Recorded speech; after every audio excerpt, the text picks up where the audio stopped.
살아있는 뉴스, 거침없는 토론의 현장. 여러분께서는 지금 열린 세상 오늘 이상도입니다를 듣고 계십니다.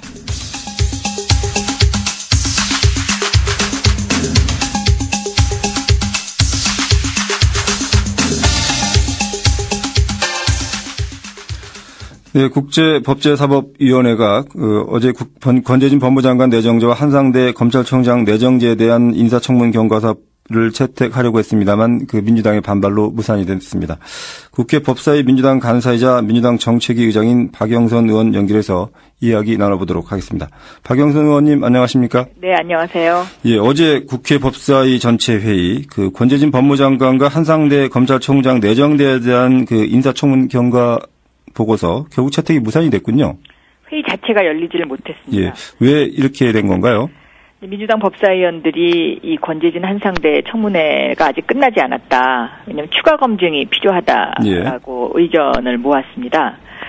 왜냐하면 이번 청문회는 너무나 비겁한 청문회였습니다. 이 두 후보자 모두 국회의 자료 제출에 제대로 응하지도 않았고, 또 증인을 숨기고, 또 제기된 의혹에 대해서는 그저 그냥 말로만 부인을 하는 이제 그런 어떤 이제 행태를 보였고요. 또 하나는 이 두 후보자가 자신들이 불리한 어떤 이제 자료 제출이나 아니면 증인의 경우에는 사전에 자신들은 접촉을 다 해놓고 야당 의원들에게는 연락처를 숨기거나 아예 봉쇄를 해버리는 그런 작전을 썼습니다. 그래서 사실 청문회 하루 가지고는 이러한 의혹을 풀기가 부족하다고 생각을 했습니다. 그래서 청문회가 아직 끝나지 않았고 추가적인 청문회가 필요하다는 것이 민주당의 입장이기 때문에 어제 전체 회의는 이 경과보고서 채택과 관련된 안건을 말도 꺼내서는 안 된다라고 저희가 주장을 했었었죠. 구체적으로 이제 의혹이라면 어떤 부분들입니까? 대표적으로 이제 권재진 법무장관 후보 같은 경우에는 장남의 산업근무요원 근무가 과연 제대로 됐느냐의 문제인데요. 첫 해 1년은 이 장남이 대치동에서 포천까지 출퇴근을 했었습니다. 그런데 이 1년 동안 이 출퇴근했다는 것 자체가 왕복 5시간이 걸리기 때문에 불가능하다고 일반적으로 상식적으로 볼 수밖에 없지 않습니까? 그래서 여기에 대한 자료 요구를 했었는데 첫째 여기에 대해서는 자료를 일체 입증할 만한 자료를 내놓지 않았고요. 두 번째는 그러면 같이 근무했던 산업요원들의 연락처를 저희가 알기 위해서 사방팔방으로 다녔었는데 저희 야당 의원들에게는 이거 자체가 봉쇄됐었습니다. 그런데 나중에 알고 보니까 본인과 청와대와 여당은 사전에 다 접촉을 했더라고요. 이 산업 같이 근무했던 요원들. 그러고서 저희들에게는 연락처를 안 가르쳐 줍니다. 그리고 그 사람들이 열심히 같이 근무했다고 하더라. 라는 말을 전하는 이런 청문회의 형태를 취했거든요. 그래서 이거는 국민들에게 솔직하지 못한 행태고 또 국민들을 속이는 행위라고 저희는 보고 있습니다. 그래서 이번 청문회는 한마디로 비겁한 청문회였다. 이렇게 생각을 하고 있고요. 장남의 통장 부분은 어떤 의혹이 있습니까? 통장은요. 애초에 서울의 대치동에서 포천을 출퇴근했을 당시에 통장이 아니고요. 의정부로 이사 갔던 2003년 8월 이후의 통장입니다. 그런데 그 통장도 어떤 문제가 있냐면 보통 이제 그런 통장을 제출하면 원본 대조필이라는 도장이 찍힌 그것을 제출을 해야 되는데요. 그 원본 대조필이라는 도장이 찍힌 그 원본을 제출한 게 아니고 그것에 근거하여서 본인들이 변조해서 만든 자료를 제출을 해서 그 자료 자체에도 여러 가지로 빠진 부분들이 있습니다. 그리고 그 통장을 들여다보면 보통 평균 한 달에 한 번 정도 입금과 출금을 한 기록인데요. 그거 가지고는 그 장남이 포천에서 매일매일 근무했다고 보기에는 불충분한 자료지요. 그래서 저희가 이것에 대한 원본 대조필 통장을 달라라고 했는데 그걸 아직까지 제출을 안 하고 있고요. 그다음에 그 통장 자체가 또 재산 신고가 되어 있지 않은 통장입니다. 그래서 재산 신고를 왜 안 했느냐고 물어봤더니 후보자가 뭐라고 답변했냐면 사후에 총무회 통장이라서 그랬다라고 답변을 했어요. 예. 그런데 또 나중에 보면 2004년에는 그 통장이 재산 신고가 되어 있습니다. 그리고 그 통장에 이제 통장에서 이체를 하는데요. 이체된 통장은 조흥은행 통장인데 이 조흥은행 통장은 재산 신고가 돼 있는 통장입니다. 예. 그러니까 이것이 정말 장남이 썼던 통장이죠. 만약에 자료를 내면 조흥은행 통장을 냈어야 되는 것이라고 저희는 보고 있는 것입니다. 예. 그 전반적으로 어떠신가요? 권재진 이제 법무장관 후보자 그리고 한상대 검찰총장 후보자 어떤 분이 좀 더 문제가 많다 이렇게 보시나요? 저희는 뭐 어떤 분의 그 우열을 따질 수 있는 상황이 아니고요. 예. 두 사람 모두 다 문제가 많다고 보고 있습니다. 왜냐하면 두 분 다 법치를 다루는 수장이죠. 예. 그런데 똑같이 다 위장 전입을 했습니다. 예. 한 사람은 부동산 투기를 위해서 또 한 사람은 아들을 좀 더 편한 군대 안 보내고 예. 산업요원으로 공익요원으로 근무시키기 위해서 위장 전입을 했고요. 예. 두 번째는 다운 계약서를 작성한 의혹이 두 사람 모두에게 있습니다. 그런데 이 다운 계약서 작성과 관련해서는 지금 이 의혹을 풀지 못하고 있는데 한상대 후보자의 경우에는 이 다운 계약서를 작성한 것으로 보이는 그 사람을 저희가 증인 채택을 했었는데요. 예. 이 사람을 증인으로 국회에 못 세우도록 봉쇄를 한 흔적이 있고요. 예. 왜냐면 이 사람에게 본인들은 사실 확인서를 받았으면서 국회에는 연락처를 가르쳐주지 않았었거든요. 예. 그리고 이 권재진 후보의 같은 경우에는 두 아들을 모두 다 군대에 안 보냈습니다. 근데 과거에 이제 이해창 한나라당 후보가 두 아들을 교묘한 방법으로 그 군대에 안 보내서 사회적 물의를 일으킨 적이 있지 않습니까? 예. 거의 똑같은 케이스라고 봐도 됩니다. 그래서 과연 이러한 사람들이 법무부 장관과 검찰총장으로 앉았을 경우에 우리나라의 법치 행정이 어떻게 되겠느냐를 한번 생각해 볼 필요가 있습니다. 한상대 후보자의 경우에는 위장 전입에 대해서 이렇게 답변했습니다. 본인이 한 위장 전입은 사과했다. 그러면 국민들이 한 위장 전입을 어떻게 할 것이냐 그랬더니 그거는 법에 따라 처벌해야 된다고 얘기를 했거든요. 예. 그럼 본인은 사과하면 그뿐이고 국민들은 처벌받아야 되는 이런 지금 세상이 된 것입니다. 과연 이것을 어느 국민이 받아들일 수 있을까요? 저는 굉장히 이 MB 정부의 도덕성에 대해서 정말 문제가 심각하고 이렇게 나라의 그 법치를 다루는 수장들이 법을 위반한 사람들이 버젓이 그 자리에 앉아서 지휘를 할 수 있을까? 이 부분에 대해서는 정말 우리나라의 미래가 암울하다고 밖에는 대답을 드릴 수가 없습니다. 일단 대통령은 뭐 그 두 사람의 큰 문제가 없다 이런 입장이거든요. 그래서 네. 이제 빠르면 오늘 중에 임명할 것이다 이런 얘기도 흘러나오고 있고요. 앞으로 좀 어떻게 하시겠습니까? 만약에 임명을 한다면? 입장에서는요, 임명을 한다면 이분들은 정통성이 없는 법무부 장관이요, 정통성이 없는 총장이라고 보고 있습니다. 예. 그들만의 장관과 그들만의 총장이죠. 그래서 앞으로도 지속적으로 이분들의 그 의혹이 풀리지 않은 부분에 대해서 의혹 규명을 위해서 노력을 할 것이고요.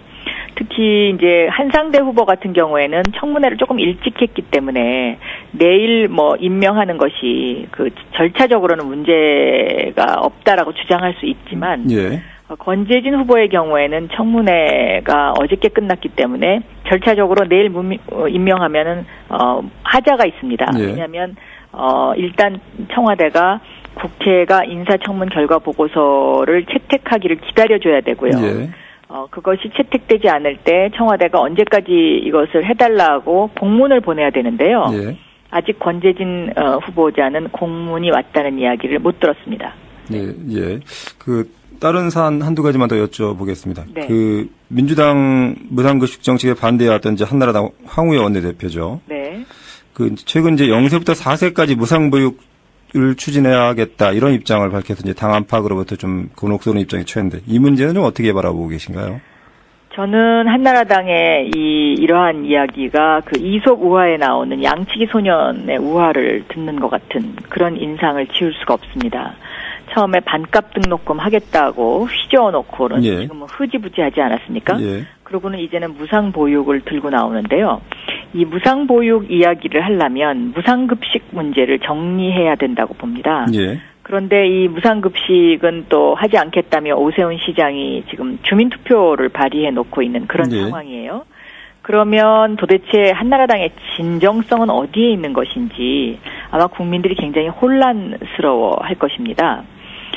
이 무상보육 문제는 저희 민주당이 내건 이제 주요 정책 가운데 중요한 것 중에 하나죠. 예. 그래서 한나라당이 뒤늦게 이것을 뭐 하겠다고 하는 거에 대해서 저희는 뭐 그것이 뭐 나쁘다고 생각하지는 않지만 한나라당이 국민들에게 이런 혼란을 부추기면서 계속 딴소리를 하는 것은 신뢰받을 수 없는 행동이기 때문에 저는 한나라당 내부에 정책 토론회가 필요하다. 그러니까 원내대표 말 다르고 당대표 말 다르고 정책위 의장 말이 다릅니다. 예. 그러면 야당은 누구를 상대해야 될지 지금 굉장히 혼란스러운 그런 입장에 있거든요.